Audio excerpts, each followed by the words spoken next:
Vamos lá? Gênesis 17. Assim diz a palavra: então Abrão tinha 99 anos. Apareceu-lhe o Senhor e disse: eu sou Deus Todo-Poderoso. Anda em minha presença e ser perfeito.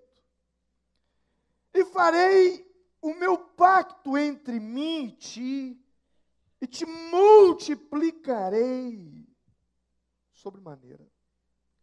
Ao que Abrão se prostrou com o rosto em terra.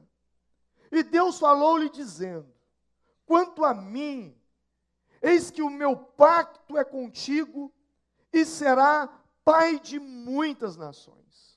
Não mais serás chamado Abrão, mas o teu nome será Abraão, pois por pai de muitas nações te tenho colocado. Far-te-ei frutificar sobremaneira, e de ti farei nações, e reis sairão de ti.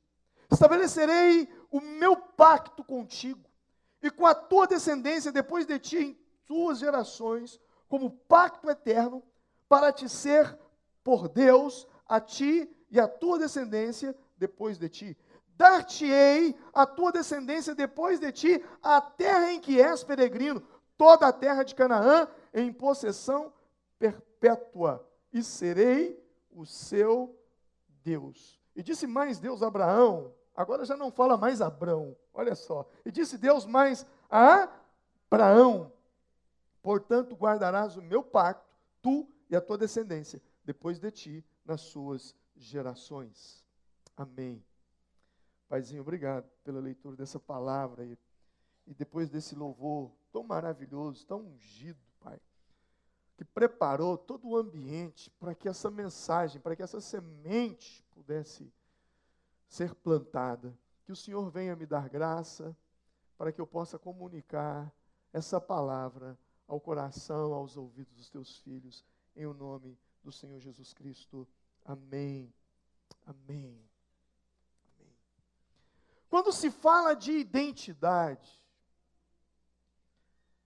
é possível que na sua cabeça você pensa naquela carteira, que assim fala, carteira de identidade aqui no interior, no seu RG, no seu registro geral. Para o governo, identidade é um conjunto de caracteres particulares que identificam uma pessoa. Para o governo, identidade é algo como o seu nome, a sua data de nascimento, seu sexo, sua filiação, sua impressão digital. Isso é identidade para o governo. Mas essa palavra identidade, ela traz um peso muito maior, ela traz um conteúdo muito mais amplo. Porque identidade vai muito além disso. Identidade, além do teu nome, tua filiação, teu sexo, além das suas digitais, a identidade, ela vai muito além, porque a identidade, ela ainda dentro da identidade, existe também as suas convicções. As suas convicções fazem parte da sua identidade. E quando eu digo convicções, são convicções que você usa para definir a sua individualidade. O que te torna nessa terra único. Único. Bom ou mal, você é único. Ou indiferente, ou em comparação com os demais indivíduos, você é único. Mas identidade ainda é mais do que isso. Identidade sempre foi um assunto importante nos dias atuais e nos tempos da Bíblia. Identidade é um assunto extremamente importante na Bíblia. Deus sempre deu nome às pessoas e Deus sempre as chamou pelo nome. Interessante que toda vez que Deus fez algo importante na vida de um homem, de uma mulher. Deus foi radical. Ele mudou a identidade daquela pessoa. Não pode acontecer algo na sua vida, não pode acontecer algo poderoso, sobrenatural, algo espetacular na sua vida, sem que antes haja uma mudança na sua identidade. Quando nós analisamos esse texto que foi lido, nós podemos ver que as mudanças radicais na vida dos homens de Deus passaram pela mudança da sua identidade. O texto de Gênesis 17 começa chamando um homem pelo nome de Abrão. E logo no meio da leitura, o nome dele é mudado para Abraão. Abrão quer dizer grande pai. E Abraão quer dizer pai de multidões, pai de nações, pai de muitos. É assim que Deus trabalha. Quando Deus quer fazer uma obra na vida de uma pessoa, Deus muda a identidade dessa pessoa. Quando Deus resolveu fazer algo grande na vida de Abrão, Deus disse: tu não vai chamar mais Abrão, mas Abraão. O dia que Deus resolveu fazer algo grande na vida de Jacó, Deus disse: teu nome não será mais Jacó, mas Israel. Quando Jesus chamou Pedro, Pedro não se chamava Pedro, Pedro se chamava Simão. E o Senhor disse: o teu nome agora não é mais Simão, o teu nome agora é Pedro. Simão é cana. E ao oposto da cana, ele o chamou de pedra. Porque uma cana, o vento bate e ela se movimenta, mas uma pedra não se movimenta. Ou seja, você não tem firmeza, mas a partir de agora eu te dou uma nova identidade e você vai ter firmeza na vida. Você será pedra. A identidade é extremamente fundamental, porque é sobre ela que nós lançamos os alicerces da nossa vida. É sobre a nossa identidade que nós vamos construir a nossa história. A sua história, quem você é, de onde você veio e para onde você vai, passa pela sua identidade. Toda a sua vida está alicerçada sobre a sua identidade. Você não crescerá mais, não vai crescer mais que a sua identidade. Você não vai romper mais do que a sua identidade. A sua identidade define o teu futuro. A tua identidade define o teu destino. Por isso Deus se preocupa desde o início com a identidade. Mesmo quando nós encontramos com Jesus, há uma transformação em nós que reflete na nossa identidade. Paulo, escrevendo aos Coríntios, disse isso. Se alguém está em Cristo, nova criatura é. As coisas velhas passaram. Eis que tudo se faz novo. Ou seja, eu estou te dando uma nova identidade. É interessante isso. A identidade tem muito a ver com você e com o seu sucesso, com o seu futuro, com a sua vida espiritual, com quem você vai se tornar, com quem você é. É interessante porque se alguém te chamar de ladrão, você vai achar ruim. Por que você vai achar ruim? Porque essa não é a sua identidade. Não tem nada a ver com você. Porém, quem de fato se enxerga como um ladrão, ao ser chamado de ladrão, ele não se ofende, porque ele rouba. É normal. Mas uma pessoa, alguém que se enxerga como honesto, jamais aceitaria tal prática. E se ainda o cometesse, ficaria extremamente perturbado, porque não tem nada a ver com a sua identidade. O que te faz apelar é quando alguém fala algo que não tem a ver com a sua identidade. Então, identidade é saber de fato quem você é. E a pergunta mais importante hoje é: quem é você? Quem é você? Você já parou para analisar isso? Essa é uma pergunta extremamente importante, porque é uma pergunta sobre você. É uma das perguntas mais importantes da sua vida. Por quê? Porque você precisa saber quem você é. E grande parte das pessoas passam por essa terra tendo conhecimento de que a sua identidade não passa daquele RG que ele tem na sua carteira. E mais nada. Ele não sabe nada sobre ele. Ou faz que não sabe, ou nunca se interessou. Se você quer crescer, se você quer romper, se você quer ser alguém que faça diferença nessa terra, você precisa conhecer a você mesmo. Pessoas inteligentes conhecem outras pessoas.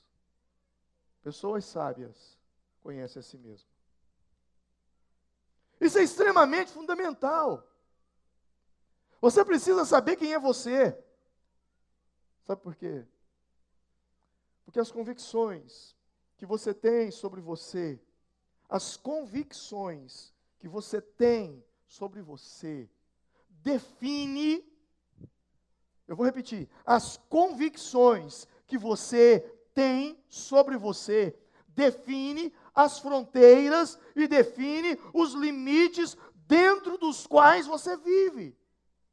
As convicções que você tem sobre você define aonde você pode ir. As convicções que você tem sobre você define aonde você pode chegar. Quem está entendendo aí?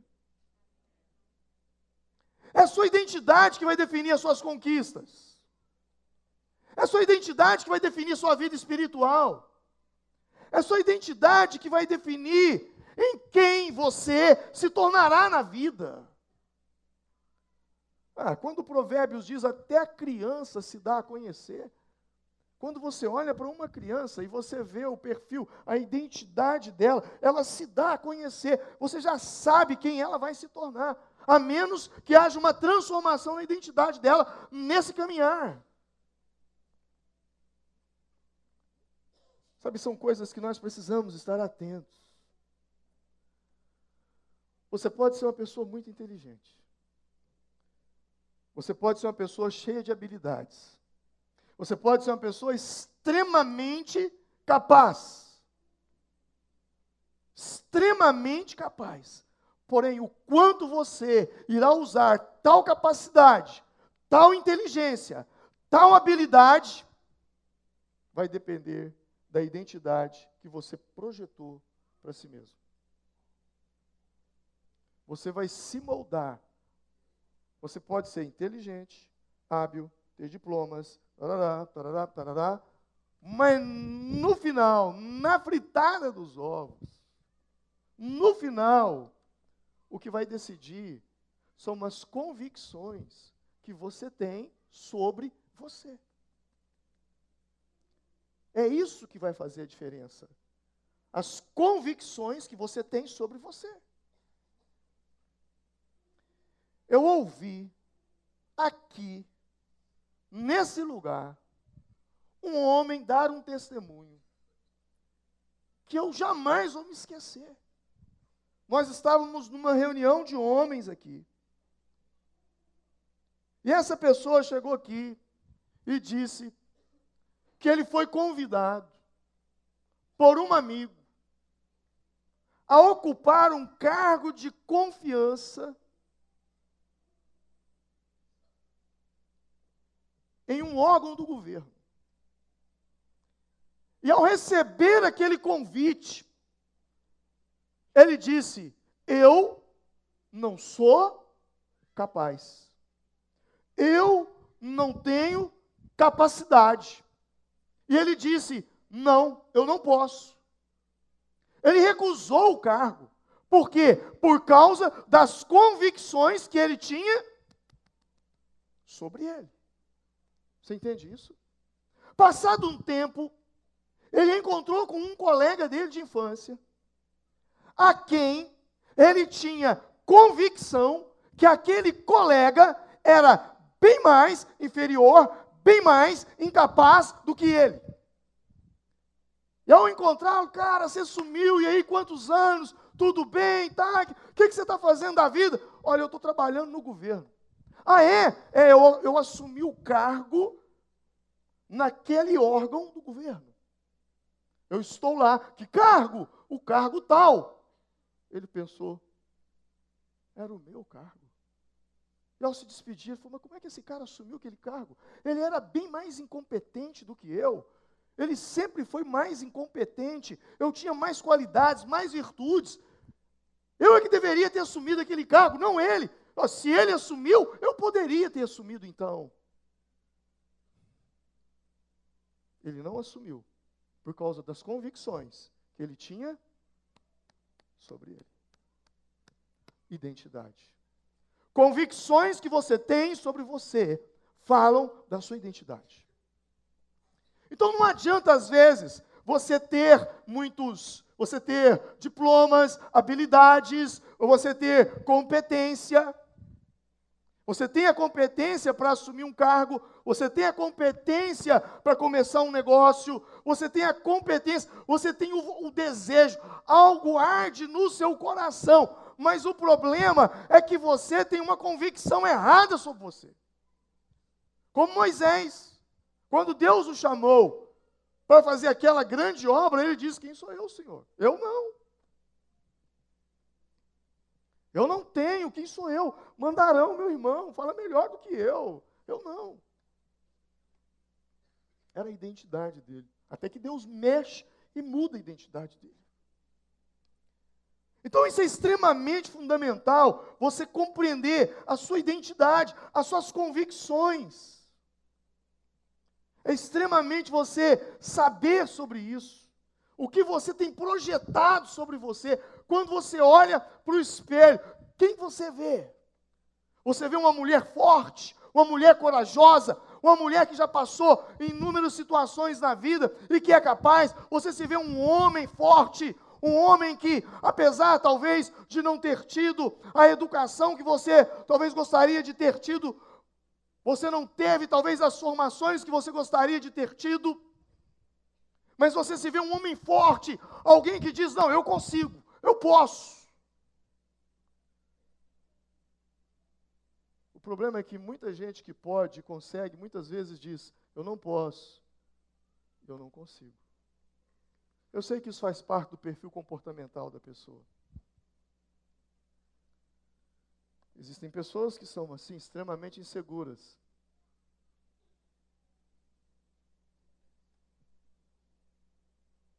Mas é preciso mudar isso. Com um pouco de vontade e com a graça de Deus você consegue. Consegue. Identidade tem a ver com a imagem que você tem de você mesmo. Identidade tem a ver com aquilo que você pensa sobre você, porque você nunca será na vida além daquilo que você pensa sobre você. Nunca. Eu me lembro de um dia, já tem alguns anos isso, não me recordo quanto tempo tem.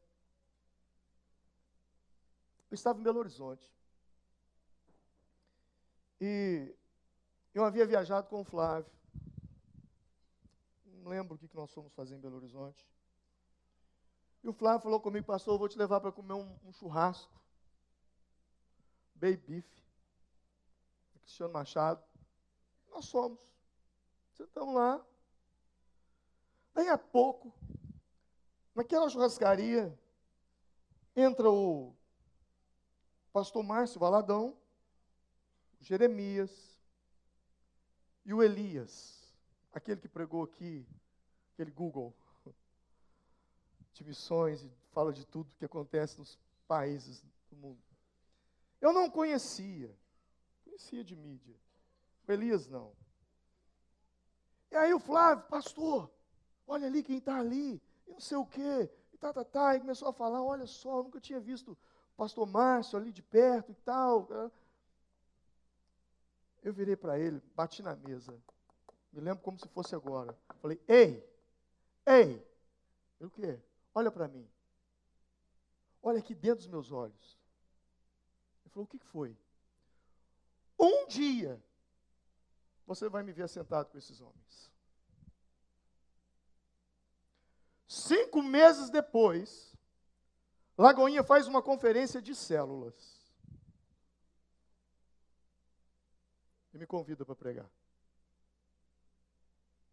5.000 pessoas. Centenas de pastores. E de lá para cá, todos os anos, eu tenho que reservar uma data para atendê-los. E mais do que isso, o Márcio se tornou um amigo pessoal. Sempre que viajamos, viajamos juntos. Estávamos agora em Lima, com os pastores das grandes igrejas do mundo. E quando o Márcio me vê, ei, cadeira do seu lado é minha, reserva uma para mim e para a Renata. Os últimos 5 anos, nós ficamos 3 dias juntos, sentados na mesma mesa. Nos tornamos amigos pessoais. Por causa de uma coisa, convicção sobre mim. Convicção sobre mim. Quando um profeta de Deus chamado Cisenando, lá atrás, disse, essa igreja é uma trincheira de Deus, ela vai ser conhecida no Brasil, eu disse, eu creio. E de formiga? Poderia vir alguma coisa boa? Estão vindo 100 pastores para cá. Vocês estão entendendo isso? Não, mas eu estou em Formiga. Formiga é uma cidadezinha pequena. Olha o próprio... Gente, vocês não têm noção. Quando a gente viaja, vocês que viajam muito, quando o povo fala assim, onde é que você mora? Formiga. Cara, aí acabou. É uma gozação. Aí outro dia eu fiquei muito feliz, que eu fui pregar numa conferência em Londrina, cheguei lá, conheci um pastor de Cascavel. Eu falei, eu prefiro ser pastor de Formiga do que ser pastor de Cascavel. O que é isso, meu irmão? Mas o que eu quero que você entenda, irmão, é que não importa o lugar aonde você está, não importa a família de onde você veio, não importa se você mora numa casa grande ou se você mora num barraco, o que importa é você entender a convicção da sua identidade, de quem Deus te chamou para ser. É isso que vai dar a diferença na sua vida. Amém? Você pode aplaudir o Senhor por isso. Glória a Deus.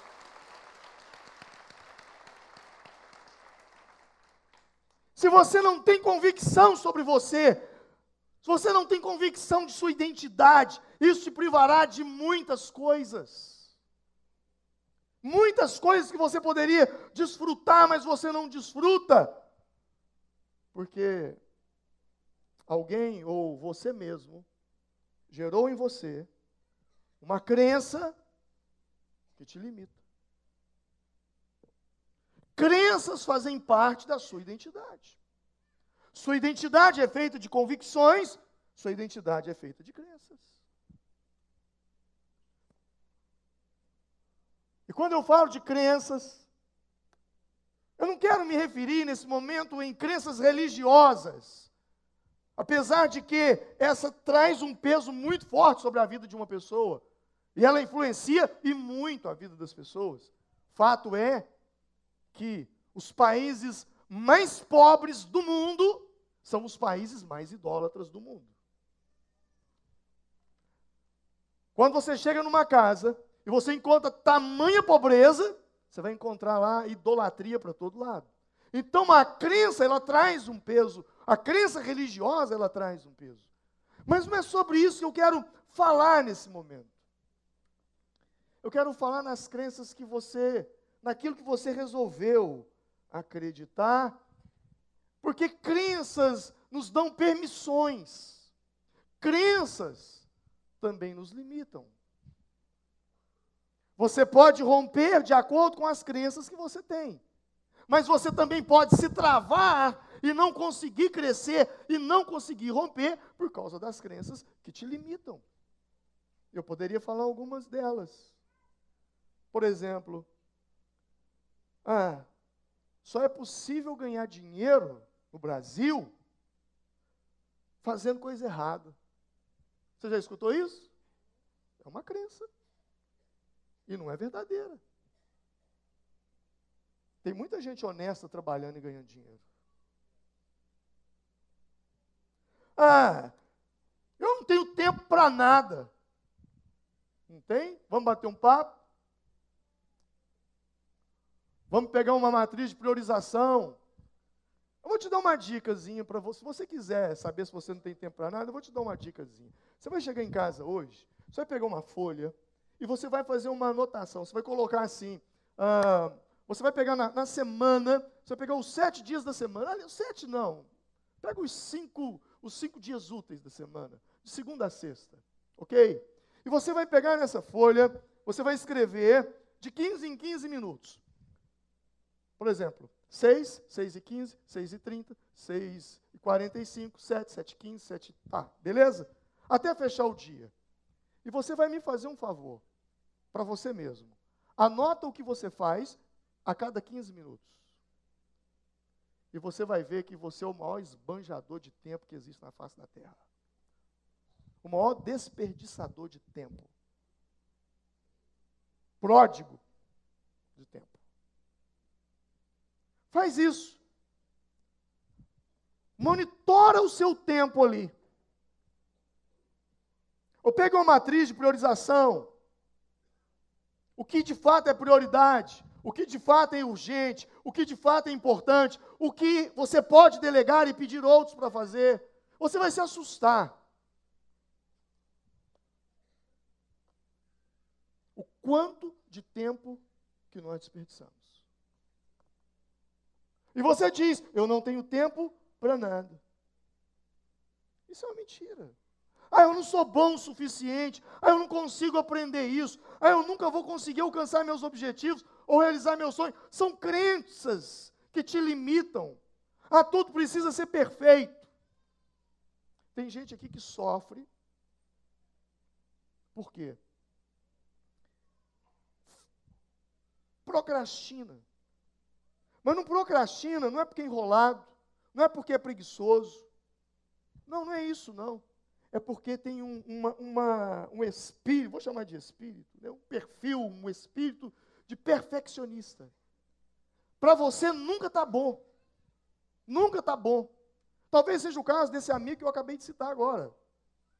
Ele não se achava pronto para encarar o tal desafio do emprego que ele tanto sonhava. E tem muitas pessoas vivendo assim. Você faz a coisa, as pessoas chegam e dizem, olha, cara, que legal que você fez. E você diz, não está bom. Não está bom. E aí você fica tentando melhorar aquilo, tentando melhorar. O tempo vence, você não consegue entregar e ainda toma o nome de enrolado. Mas por quê? Porque sofre desse perfeccionismo. Mania de perfeição. Eu poderia dizer, eu não consigo me organizar, isso é uma crença. Eu não mereço sucesso. Tem gente que diz assim, eu não mereço ganhar coisa boa nessa vida. Eu não mereço ser uma pessoa bem-sucedida, desgraçada, você vai morrer na miséria mesmo. Porque se nem você acredita em você, quem vai acreditar? Isso é uma desgraça. Desgraça é a falta da graça, é uma anulação da graça de Deus. São coisas que a gente você não pensa, mas a partir do momento que você fica falando isso o dia todo, o tempo todo, você está programando a sua mente para isso. O que mais eu poderia dizer? Eu não posso, eu não consigo, eu não sei fazer isso. Eu sou velho demais para aprender. Já escutou isso? Sou velho demais para aprender. Isso são crenças. São crenças que atingem diretamente a sua identidade. São crenças que, de alguma forma, danificam a sua identidade. Todos nós, na verdade, quem eu sou? Eu sou um conjunto de crenças. Todos nós temos inúmeras crenças. Tudo que você faz é movido por crença. Tudo que você faz é movido por crença. Mas existem crenças boas e existem crenças que não são boas para você. E só que você, às vezes, se deixa levar por essas crenças que não são boas. Paulo falou sobre essas crenças. Paulo escrevendo aos Coríntios, no capítulo 2 Coríntios, capítulo 10, ele diz: porque andando na carne, não militamos segundo a carne, porque as armas da nossa luta não são carnais, mas sim poderosas em Deus, para a destruição das fortalezas, destruindo conselhos e toda altivez que se levanta contra o conhecimento de Deus, e levando cativo todo o entendimento. Diga comigo: levando cativo todo o entendimento à obediência de Cristo. Paulo está falando de fortalezas. Não posso, não consigo, já sou velho demais, não sei o que, eu não mereço. São fortalezas. Fortalezas. Não, eu não consigo tirar carteira de motorista. Eu não consigo tirar carteira de motorista. E não vai conseguir mesmo. Porque você está se programando para isso, porque você acredita nisso. Tem alguém por aí? Alô? Paulo fala agora que eu devo pegar o meu pensamento e levá-lo cativo a Cristo, porque as fortalezas estão no seu pensamento. As fortalezas estão alojadas aí dentro, e são justamente as fortalezas, essas crenças que te limitam e que de alguma forma prejudicam a sua identidade. Então eu costumo dizer assim, sabe, o seu problema não é aquilo que você pensa ser o seu problema. O seu problema não é aquilo que você pensa ser o seu problema. O seu problema é o seu sistema de crenças. O seu problema é aquilo que você resolveu acreditar. É justamente aí que você está limitado, paralisado. Mas eu te digo uma outra coisa também, e você precisa entender. Não são apenas as crenças que limitam, que deturpam, que de alguma forma manipulam a sua identidade. Existe uma outra coisa. Diga comigo, rótulo. Diga, rótulo. Nós vivemos numa geração muito vazia. Raramente discuto coisas na internet. Porque eu entro numa rede social, eu só vejo as pessoas discutindo rótulos. Poucas pessoas discutem conteúdo. Eu não perco tempo com aquilo. Chego, ponho minha mensagem e vou embora. E os rótulos, eles têm a finalidade de destruir a nossa identidade, deturpar a nossa identidade. E o que é um rótulo? Bom, eu tenho aqui nesse copo um rótulo. Está aqui. O rótulo dessa água. Ou seja, rótulo é toda inscrição. Rótulo é legenda. Rótulo é imagem. Rótulo é toda matéria descritiva ou gráfica que esteja escrita, impressa, estampada, gravada ou colada sobre a embalagem de um alimento. Isso é um rótulo.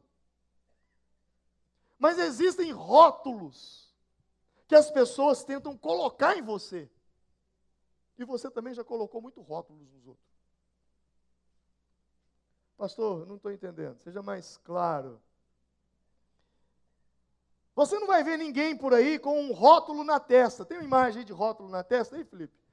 Rótulo na testa. Põe, olha para você ver. Você não vai ver ninguém andando por aí assim, ó. Você não vai ver ninguém andando por aí assim, com um monte de rótulo pregado. Mas,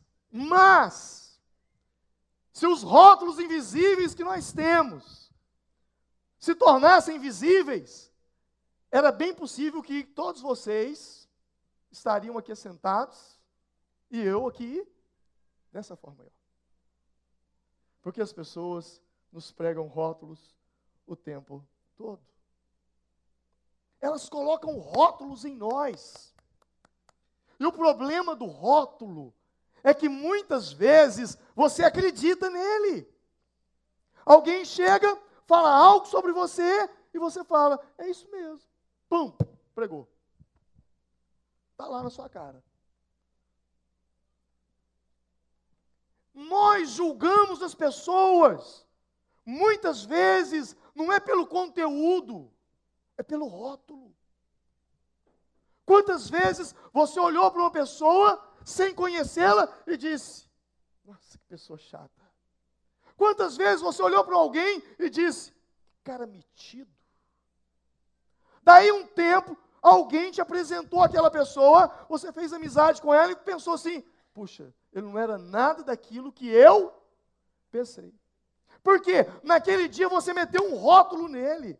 Você julgou e já pregou o rótulo. Toda pessoa que não gosta daquilo que a gente gosta, toda pessoa que não se comporta como a gente comporta, são pessoas chatas, são pessoas metidas.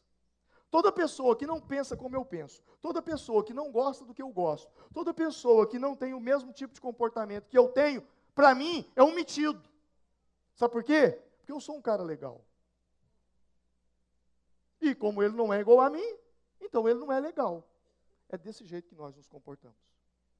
Temos dificuldades de conviver com as diferenças.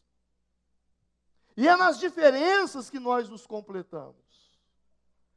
Sabe o que eu acho mais legal na igreja? É que nós somos todos diferentes. Cada um tem seus gostos, cada um tem sua maneira, Se eu tentar uniformizar a igreja, ela não é a igreja mais. Ela perde a essência. Ela perde a essência. E é por aí que a gente às vezes se complica. Por quê? Porque nós julgamos por rótulos e não por conteúdo.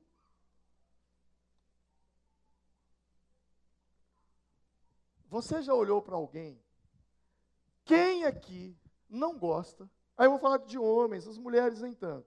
Homens, quem aqui não gosta de usar uma pulseirinha de ouro, de prata, um cordãozinho, tal? Levanta a mão, quem não gosta? Eu não sou muito chegado, não. Você também não, né? Só o que acontece?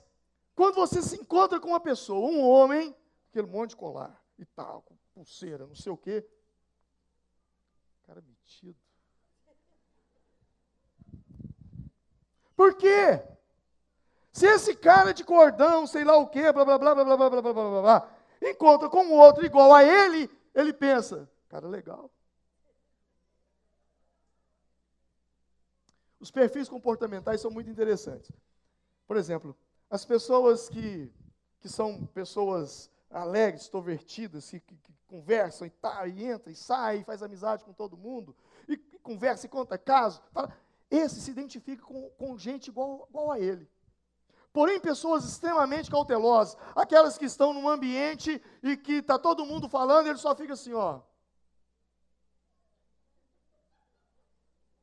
Ele não fala nada.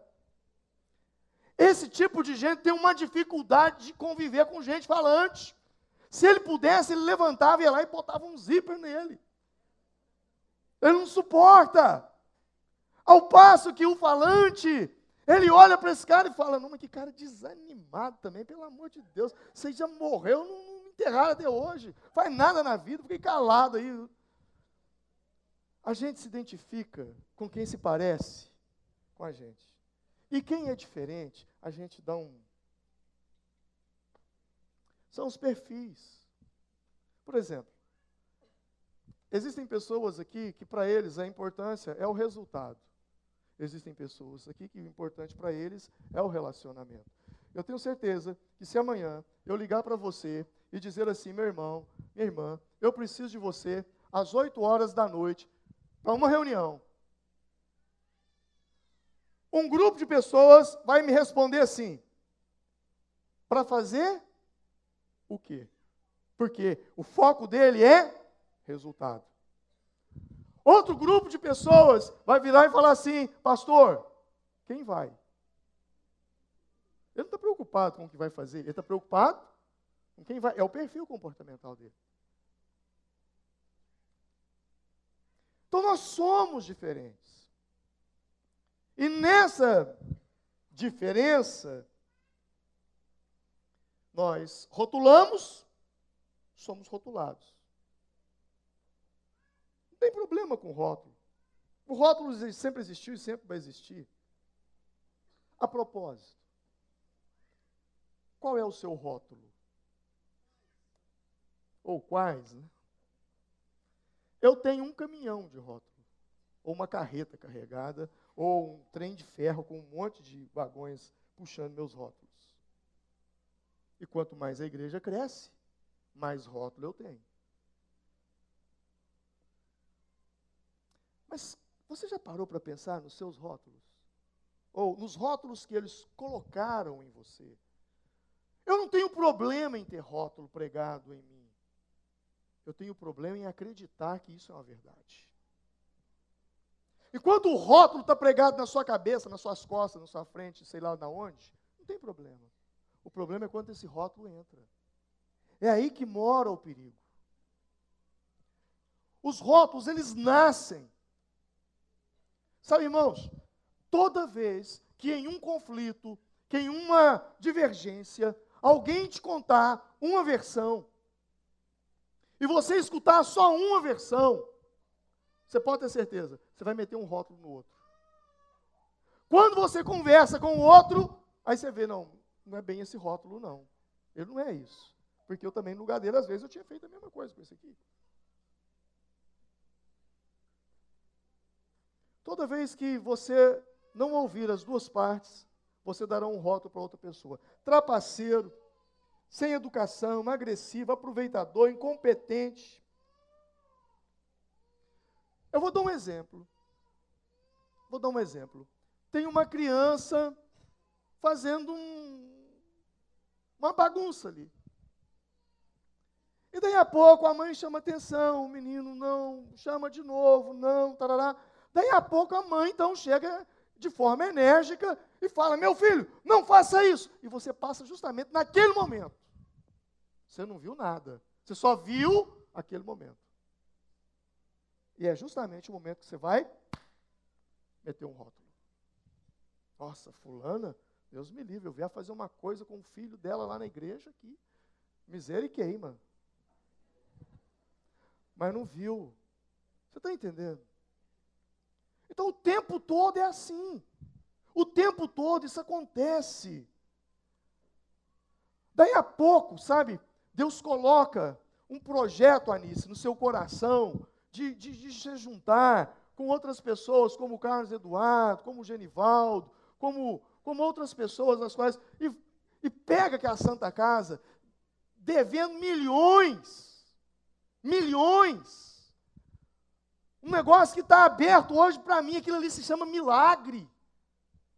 Quem conhece um pouquinho daquilo ali sabe.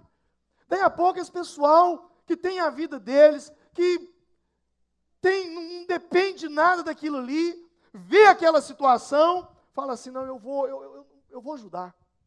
Assume um pepino daquele, em meu favor, em seu favor. Queira Deus não, mas é bem provável que todos nós passaremos por ali. E aí esse grupo vai ajudar. E aí vem alguém que não sabe de nada, vai lá, rótulo. Essa petição de dinheiro para a Santa Casa, porque é uma roubalheira, rótulo.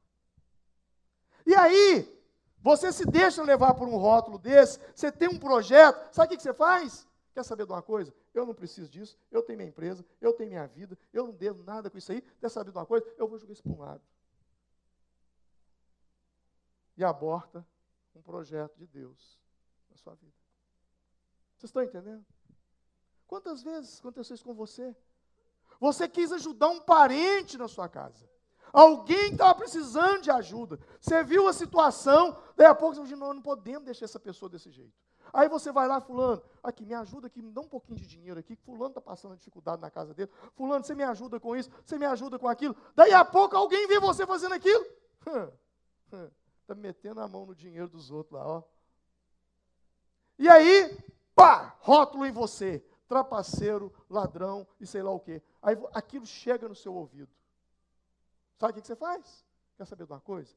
Eu não preciso disso, eu não vou ter esse tipo de amolação na minha vida, não. Toma para lá. E aquilo que Deus te chamou para fazer, para ajudar o próximo, não é feito. Por causa de um rótulo que deturpou a sua identidade. Se eu desse ouvido para os rótulos que eles já me pregaram e me pregam e vão me pregar, você pode ter certeza de uma coisa, eu não estaria aqui hoje, não. Jamais eu estaria aqui. Jamais. Jamais. Se você trabalha honestamente, tem visão, trabalha duro, consegue fazer uma empresa crescer, um negócio crescer, pessoas, em vez de olhar para você e falar, puxa, como é que esse cara cresceu? Eu quero ser igual a ele. Não. Para justificar o fracasso aqui, eu tenho que tentar denegrir a imagem do dali. Ah, aquilo ali, ó, faz só no rolo, por isso que está daquele jeito, não sei o quê, papapá. Rótulo. Rótulo em cima de rótulo. E se você não vigiar, o rótulo destrói a identidade. O que destrói a identidade de uma pessoa são os rótulos que pregaram nela. Eu não me esqueço, não sei, vou fazer 80, 100 anos, jamais me esquecerei do dia da minha ordenação a pastor, no qual o meu pastor chegou para mim e disse, se você quer ser alguém usado por Deus, não seja escravo de aplauso e nem tenha medo de crítica. Se você for escravo de aplauso e tem medo de crítica, não seja pastor. Porque senão você vai viver a vida inteira julgando para a torcida. Perguntaram para um presidente norte-americano, qual é o segredo do sucesso? Ele respondeu, o segredo do sucesso eu não sei, mas eu sei o segredo do fracasso. E aí perguntaram a ele, qual é? Ele disse, querer agradar todo mundo.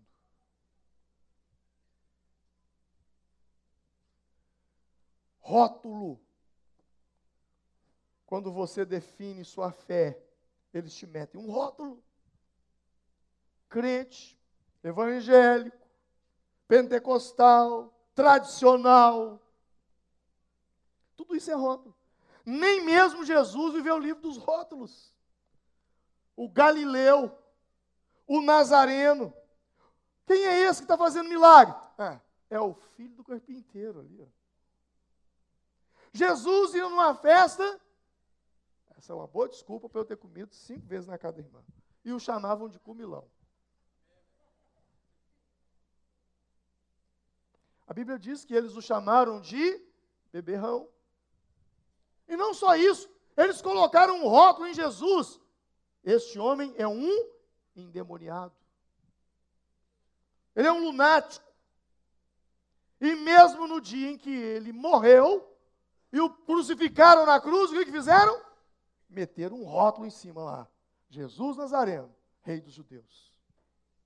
Se acostume com os rótulos, mas não deixe eles entrarem dentro de você. Porque se entrar, vai deturpar a sua identidade. Se entrar, vai causar um caos na sua vida. Você não será quem Deus te levantou para ser. Jesus nunca se deixou guiar por essas expectativas, apelidos, rótulos, porque ele sabia que nenhum deles dizia totalmente quem ele era. Qual era a sua missão nesse mundo? E eu caminho para o fim. Como que eu consigo proteger, pastor, a minha identidade de rótulos? Tão logo Jesus vai para o batismo no Rio Jordão, e que João vai fazer o batismo dele, o Pai revela a identidade de Jesus. E ele diz, naquele momento que João foi fazer o batismo, este é o meu filho amado, em quem me agrado. Deus disse, este é o meu filho amado. Jesus sai do batismo e vai para o deserto para ser tentado pelo diabo. Qual o primeiro ataque de Satanás? Na identidade.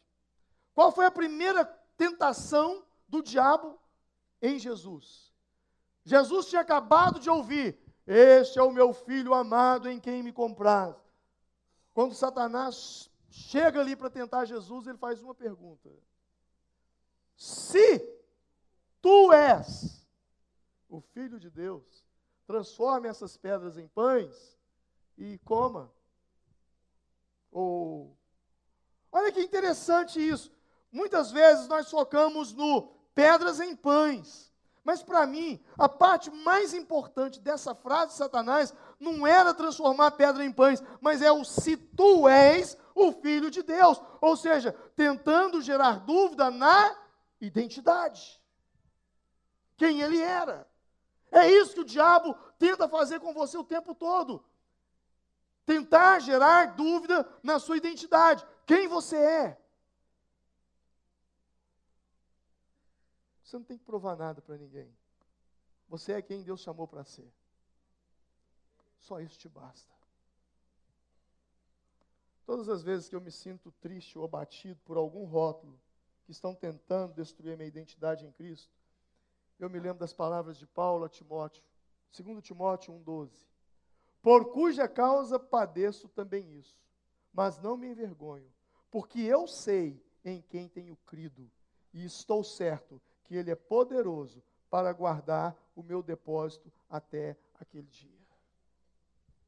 Não importa o que eles digam, não importa o que eles falam, eu sei em quem eu tenho crido.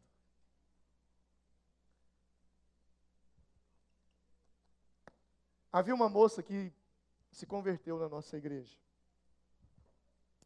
E ela tocava um violão. Aliás, minto, ela não tocava. Ao ver a necessidade na igreja, ela então entrou numa aula de violão e começou a tocar. E o marido dela falou: eu não quero você indo nessa igreja. E ela falou: mas eu vou na igreja. E ele brigava com ela. Ele vinha para a porta da igreja, ouviu o que eu estava pregando, para chegar em casa e brigar com a esposa. Um dia, eu entrei num armazém para comprar alguma coisa e lá ele estava bebendo com os colegas. E quando eu cheguei, ele apontou o dedo para mim e falou: o conquistador de ignorante chegou aí, ó. Eu virei para ele: boa tarde, tudo bem? Você é um conquistador de ignorante. Eu falei: não fala isso, porque mais cedo ou mais tarde eu acabo te conquistando também. Ele estava no papel de ignorante. Mas eu vi que ele apelou, eu deixei e fui embora. O tempo continuou assim, e ele me perseguindo, me perseguindo, me perseguindo. Ele virou para a esposa dele e disse: olha, se você tocar esse violão na igreja, eu te toco esse violão na cabeça. E ela falou: eu vou continuar tocando. E ele pegou o violão e quebrou na cabeça dela. Ele a espancou. Ele a encheu de hematomas. O caso foi parar na polícia. E ele fez isso com ela. O dia que ela chegou aqui conversando comigo, eu não me esqueço dessa cena. Olho roxo, todo roxo. Cheio de hematomas nos braços. Eu não tinha palavra para falar para ela, a não ser orar com ela. E ela disse para mim: pastor, eu não desisto. Isso é porque Deus tem obra na vida dele. Sabe quem ele é hoje? Pastor da nossa igreja. Você pode aplaudir o Senhor?